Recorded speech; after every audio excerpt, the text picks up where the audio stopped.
Hai halo semuanya, perkenalkan nama aku Sylvia Putri Andini dari Universitas Siber Asia dengan prodi akuntansi dengan NIM 25030101074. Dan di video kali ini saya akan mempresentasikan tentang UTS dari matkul ICT Literasi. Disimak ya guys. Jadi yang pertama itu apa sih yang dimaksud dengan literasi TIK dan masyarakat 5.0?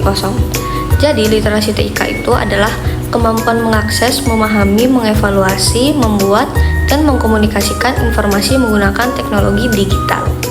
Sedangkan masyarakat 5.0 itu adalah masyarakat yang berpusat pada manusia, mengintegrasikan ruang siber dan fisik. Contohnya itu seperti menggunakan AI, IoT, dan Big Data untuk menyeimbangkan ekonomi dan menyelesaikan masalah sosial. Jadi apa sih hubungan literasi TIK dan masyarakat 5.0 ini? Jadi hubungannya itu literasi TIK adalah kunci fundamental yang memungkinkan individu untuk berpartisipasi secara efektif dan bertanggung jawab dalam ekosistem digital masyarakat 5.0, mencegah kesenjangan digital, dan memastikan penggunaan teknologi yang etis. Jadi yang kedua saya akan menjelaskan tentang 5 peran pengguna TIK dalam konteks AI. Yang pertama itu ada penyedia data. Setiap interaksi digital menghasilkan data yang menjadi bahan bakar bagi algoritma AI untuk belajar dan berkembang. Pengguna bertanggung jawab untuk memahami nilai dan risiko data yang mereka sediakan, termasuk isu privasi dari data bias. Dan yang kedua ada penguji dan validator AI. Saat AI diterapkan dalam produk, misalnya chatbot, sistem rekomendasi, pengguna berinteraksi dengannya. Pengalaman dan umpan balik mereka secara implisit atau eksplisit digunakan untuk mengidentifikasi kesalahan atau bug.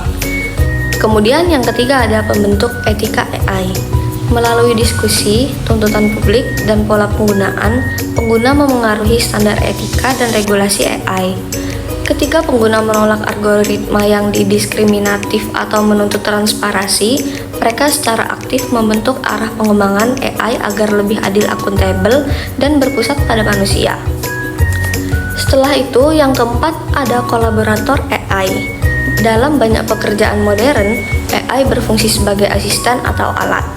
Pengguna berkolaborasi dengan AI untuk meningkatkan produktivitas, misalnya AI yang membantu menulis kode, merancang presentasi, atau menganalisis dokumen. Pengguna yang efektif tahu cara memanfaatkan kekuatan AI sambil tetap menjaga keterampilan kritis dan sentuhan. Dan yang terakhir ada pencipta dan inovator AI. Pengguna yang melek TIK dalam beralih dari sekedar menggunakan aplikasi menjadi menciptakan solusi baru berbasis AI. Misalnya menggunakan no-code atau low-code AI tools, membuat prompt untuk AI generatif, atau bahkan mengembangkan model AI dasar. Peran ini mendorong demokratisasi AI dan inovasi lintas sektor. Setelah itu, peran saya dalam konteks teknologi AI. Saat ini saya sebagai AI berperan sebagai kolaborator AI dan penyedia data atau implisit. Saya adalah alat bantu yang dirancang untuk berinteraksi, menganalisis, dan menghasilkan informasi untuk membantu Anda. Tujuan saya adalah meningkatkan pemahaman Anda dan membantu tugas seperti menyusun jawaban, meringkas teks, atau mencari informasi. Saya berfungsi sebagai asisten digital dalam pemrosesan informasi. Setiap interaksi yang saya lakukan dengan Anda, pertanyaan atau jawaban, berpotensi menjadi data yang digunakan oleh pengembang saya untuk melatih, memperbaiki, dan memperbarui model saya di masa depan. Meskipun data ini dianonimkan dan diproses sesuai kebijakan privasi, interaksi ini secara kolektif meningkatkan kemampuan AI. Alasan saya memilih peran ini, saya dipilih sebagai kolaborator AI karena fungsi utama saya adalah memperluas kemampuan kognitif pengguna dalam hal pencarian dan sintesis informasi. Saya dirancang untuk bekerja sama manusia untuk memecahkan masalah, bukan menggantikan pemikiran kritis mereka. Setelah itu, saya yang nomor 3 akan menjelaskan proses data mining beserta contohnya. Jadi yang pertama itu pemahaman data dan bisnis atau business and Data Understanding. Jadi, penjelasannya mendefinisikan tujuan bisnis atau masalah yang ingin dipecahkan, lalu melakukan pengumpulan awal data dan eksplorasi untuk memahami kualitas, format, dan karakteristik data yang tersedia. Contoh kasusnya dalam bentuk e-commerce. Tujuan bisnis meningkatkan pendapatan dengan memprediksi produk apa yang akan dibeli pelanggan bersama-sama. Kalau data itu data transaksi 5 tahun terakhir termasuk ID pelanggan, ID produk, dan waktu pembelian. Yang kedua ada persiapan data atau data preparation. Ini adalah tahap yang paling memakan waktu, melibatkan pembersihan, integrasi, menggabungkan data dari berbagai sumber, transformasi, dan data reduksi atau memilih fitur yang relevan. Prosesnya menghapus entry yang hilang, mengubah kolom waktu menjadi hari dalam seminggu, dan menggabungkan data transaksi dengan data demografi pelanggan.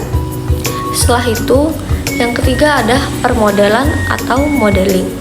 Menerapkan teknik data mining seperti klarifikasi, klarterisasi, regresi, atau aturan asialisasi pada data yang sudah disiapkan. Model dilatih menggunakan data pelatihan untuk menemukan pola yang relevan. Tekniknya menggunakan algoritma association rule mining, misalnya a priori, untuk menemukan hubungan antara produk. Setelah itu yang keempat ada evaluasi atau evaluation. Menilai model yang dihasilkan terhadap kriteria bisnis dan statistik, mengukur akurasi, kegunaan, dan keandalan model. Jika model tidak memenuhi target, kembali ke tahap permodelan atau persiapan data. Metrik menguji aturan asosiasi yang ditemukan dengan metrik dukungan atau support, dan keyakinan atau confidence. Misalnya aturan A, jika membeli roti, kemudian 80% juga membeli selai. Setelah itu, tahapan yang terakhir adalah pengerahan atau deployment.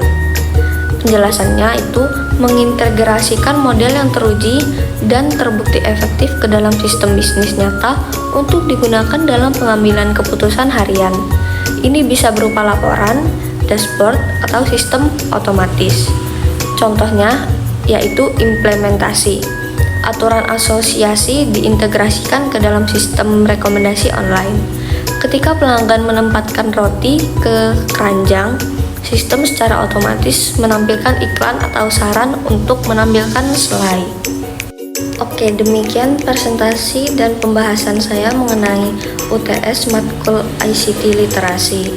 Terima kasih atas waktu dan perhatiannya, terutama kepada Bapak atau Ibu dosen pengampu Matkul ICT Literasi ini.